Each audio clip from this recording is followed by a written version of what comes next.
Are you making business changes? Yeah. Well, here's the thing, because we were born out of the recession, we're like, Yeah. it's showtime, baby. Mm-hmm.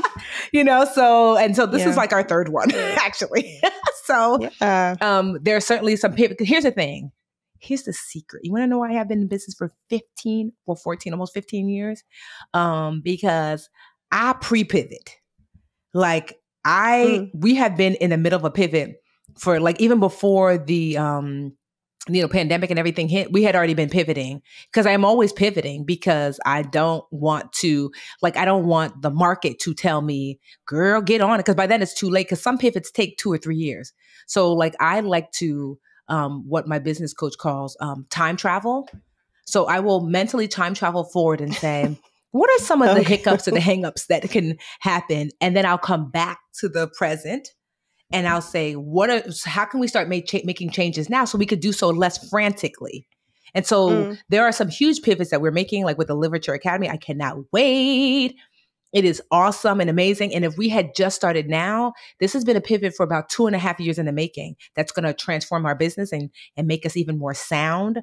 But if I had to do that now, it would just be either stressful to try to get it done in 6 months to a year, or you just can't get it done in 6 months to a year. And I would just be trying to hold on for dear life until we could get it done. So that's really the key, is that like, in all things that I do, like look at my mentoring with them, my mentor, Tiffany, right? .com. So that is a pre pivot, like Mm. low key, high key, low key. I started my mentor, Tiffany, because I was like, is this a pivot that I can into consulting that I can make? Let's see if I even like it.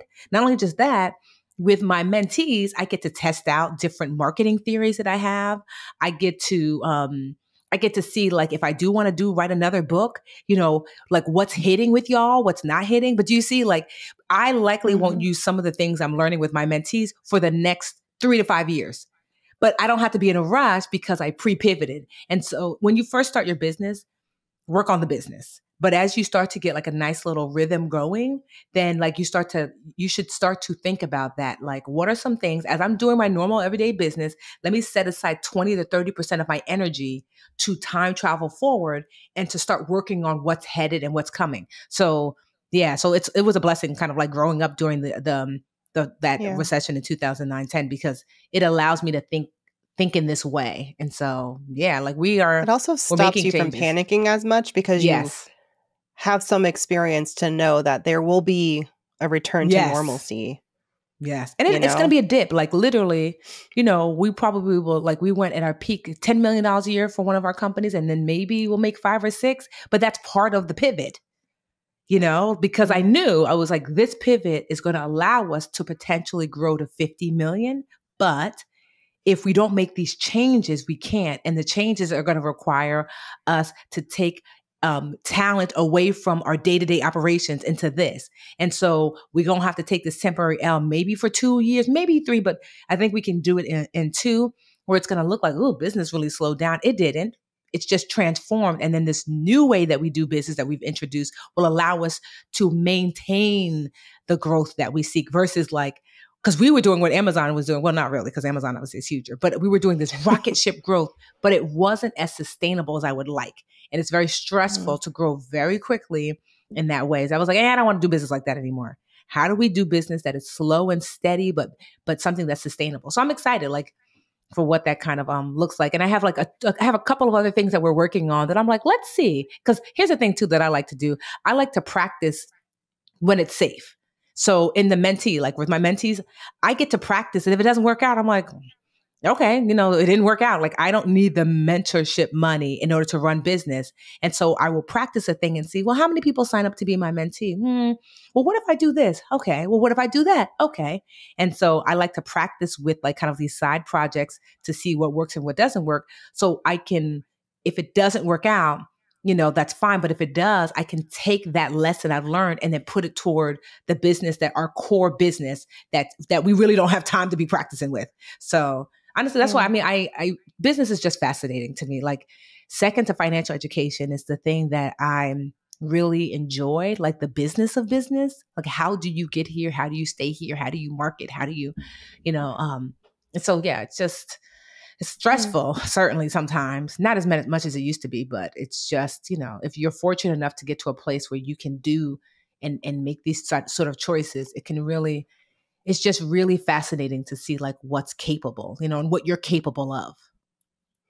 Yeah, I think I just had my first year in business and I feel like everything I did last year that I just did, didn't Hmm. wait till it was perfect, but just started doing it. Just started Hmm. doing career coaching before I had a website. Just started, coming up with ideas for articles I could write for different outlets and pitching them, and started building the Mandy Moneymakers program and Hmm. built it as I went. And it wasn't perfect to start with and have made each cohort better and better. I think that that was one of the smartest things I did as a baby entrepreneur, was Hmm. getting this stuff done and not waiting for it to be perfect, because I've done things thoughtfully and as carefully as I could. I wasn't like all out there willy-nilly, and I did, so much focus grouping and like asking people what they wanted and all of that. It's very Hmm. thoughtful, but I got out of my own way in a sense so that I could actually get stuff done. So now I Yes. have the infrastructure to, I think, be even more successful during this recession. I think y'all question if I'm a good career coach. No one has actually questioned that. I think I'm great, but I think y'all have been supportive. Y'all have been listening to me talk about it for 7 years. But I'm excited about the opportunity to help women navigate this situation, like navigate this Hmm. economy in your career. I'm the best person for it. I've done it myself like 2 or 3 times and Hmm. still managed to do all that I've done. So I'm just like, damn, yes. So it's not just that I'm doing what I want to be doing, but the time has now, like the moment has come. You know what Yes. I mean? Like when the timing is right. And sometimes when you're building it, it may not feel like, okay, the demand is there. And maybe there is some demand, but I'm excited to be ready for the moment. Hmm. If I had waited, I may not have been ready to meet the moment. I may not have Yes. had enough of my business Solidified. structure Yes. foundation there. I wasn't ready for the 2020. I remember thinking, you know, huge brands were born in 2020, Hmm. who started building audiences then. And I was like, well, I Hmm. was I was in a different journey. I just had a baby and I was riding that wave and all of that. And I'm like, yes, this is like the business version of business double dutch. And I'm finally ready to get Yes. in there and find my rhythm. You know what I mean? Yes. My dad would Um, call it baptismal fire. or Like that too. people are where they're born through the fire. Like it's like we're about to Yeah. go through this recessional fire, and out will come these amazing, especially financial brands, because people are going to be leaning into folks like you, during this time. So I'm It's excited to see exciting to like, be able to help, to feel like we can yes, help. And I'm like, dang, yes, this is probably what you've been feeling like all this time too. It's like, okay, mission, service, all yes. aligned with what people are wanting right now.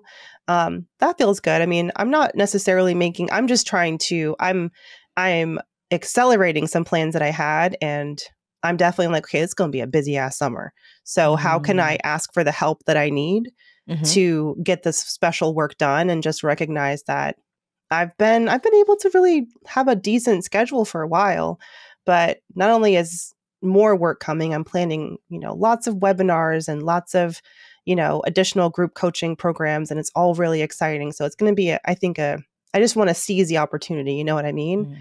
So I see the next 6 months being busier, busier, busier than ever, and trying to figure out, okay, so what resources do I need? Mm-hmm. What help do I need? Because I know I can't do it alone, and No. I don't want to be silly enough to think I can. Mm-hmm. Um, so figuring out how to hire some help is on my plate for sure. Mm-hmm. And I had asked you too, in the influencer space, I think as influencers, we being mindful of what happens when there's recessions. I think Yep. for what could go down in 2022 and 2023 is potentially the amount of marketing dollars that, partners have to spend on Mm-hmm. folks like us and using us as advertising. Your relationships are longer and deeper and all that kind of thing. I'm a newbie. So, and in that case, brand partnerships is a piece of my business, but it's Mm-hmm. not the whole thing. I've got like Yes. 6 or 7 different income streams. And I love that because I don't feel like I'm not going to be ended, because a Mm-hmm. partnership won't work Yeah, out you because want to I've be got these other careful. I five, will six say like things brand cooking. partnerships definitely take up more now than they ever have before, for me, only because I charge way more now. you know? Mm. And so it's definitely a bigger piece of Budgetnista than they were. But because I was intentional, just like you, I was like, I don't want to be the brand partnership girl and then I'm not the hot girl no more and they move on. But something that you should consider too, that I have found that people are paying a lot of money for is more and more speaking engagement. So like positioning yourself. So if you're an influencer and you're listening and if it makes sense. So I have a lot of brands now who are coming to me, not necessarily to, you know, be like a, hey, post this thing on your social media. But honestly, I'm getting a lot of, Tiffany, can you come speak to our people? And How old-fashioned. so, yes. And I love it because what they're seeing is this thing. Like I just had a call. I don't know if I'm allowed to say. Well, let's just say. Don't break the NDA. No, there's no NDA. That's what I'm just, I don't know what to say. Oh, Either okay. way, it's a big, huge yeah. It's a huge company that, you know, maybe your parents took you there when you were little, you know what I mean? When you were good. Anyway, so I just had a call with them and I'm doing like speaking gig and like that's what it's for. It's not to share the world, like, you know, wear your ears, you know, that is instead they're like, we want you to speak. Is it Chuck E. Cheese? Chuck E. Cheese. It's huge. My it's like parents were poor. Where did you parents take you? Disney World? Companies. Yes. So it's like this huge, you know, like multinational global company. And they're knowing that we're shifting into this space and they're wanting the employees to give them like a holistic, I guess like holistic perspective on what they can do to prepare and see their way through. And honestly, when I tell you, there are like 1 of 5 that I've done in the last like month or so, and it's the same thing over and over. We want our employees to be okay. We want to, like, they're looking at it as part of their wellness program. Like one company, like it shocked me because I thought like they wanted me to talk about finances. She was like, no, I saw your IG live where you said you were back-ish and how you talked about how you're actually taking a step back. And I was like, wow. So it was with this big financial company and they didn't want to really talk to them about money. They wanted me to talk to them about what is enough, not overdoing it, not overworking, creating like work-life balance. I was like, what? So I just say all that to say that there are ways to shift even within your space. Like, okay, it's not just, hey, Tiffany, tell them that our secure credit card is so great, but hey, can you come internally and talk to our people about preparing for a recession? Or like, you know, like what does it look like to use their money as a tool toward their overall wellness goals? And so I found that to be interesting and great. So there are, you know, when, like I said before, when you do and you bring excellence to the table, people will seek you out. Like I don't pitch myself. I haven't had to just yet. You know, it's been 15 years. I've never pitched myself. And as a result, but if you show up, and to Mandy's point, to be visible, get that mic on. You share your story. Yes. Someone heard your story. See. You know, and it then, resonated so, you know, and opportunities followed. Exactly. So it's exciting times, you know, like, you know, I know it's going to be a lot of hard times for a lot of folks, but you can decide that you're going to see what you can do to leverage this to push you to the next level. Absolutely. Those are the two options. You can be down, you can be pessimistic, you can think that this is like the end or that things are going to, you know, change and they're going to be worse, or you can think this is opportunity. This is when stars are made. This is when opportunities are born. And what do you want your story to be? And I feel like my story has always been door number 2 in that equation. And I feel like Tiff too. And I feel like if you're part of the BA fam, you got to choose door number 2. Yes. Right? We got to seize this moment, whatever that moment means for you. It may feel scary right now, but keep rocking with us. I just feel like we've always never failed in that level of realistic optimism, because we just know that there's going to be these lulls and there will be great rises at the same time. And will you be ready for that? I think you will. And I would love to know some of the pivots that you guys are going to make with this upcoming recession. You can tweet us at the BA Podcast. That's your homework. We're going to start giving you weekly homework. Okay. Yeah. Tweet us at the BA Podcast and let us know my BA pivot is going to be XYZ. We love that. Mandy, you're Mandy Money on Twitter as well, right? I don't even know. I don't even really use Twitter. IG is where it's at. Mandy Money on IG. Okay. I do check BA Twitter at the BA Podcast. We're at Brown Ambition Podcast on IG. Where else can you find us? Follow us on TikTok, y'all. Where y'all at on TikTok? Brown Ambition Podcast is on TikTok, and we were early enough to actually get our handle. Woo, finally. Everybody else right? were like with their 1 follower is like talking about I'm Brown Ambition. You're not Brown Ambition. I know. Yeah. But yeah, tell us your pivot. We'd love to know. Yeah. Career pivot, money pivot, business pivot. Yes. We'd love to know. All of it. And if you don't have one plan, just listening to this episode, I hope that you're thinking of what is it that you can control and what is it that you can do to meet this moment that we're in right now.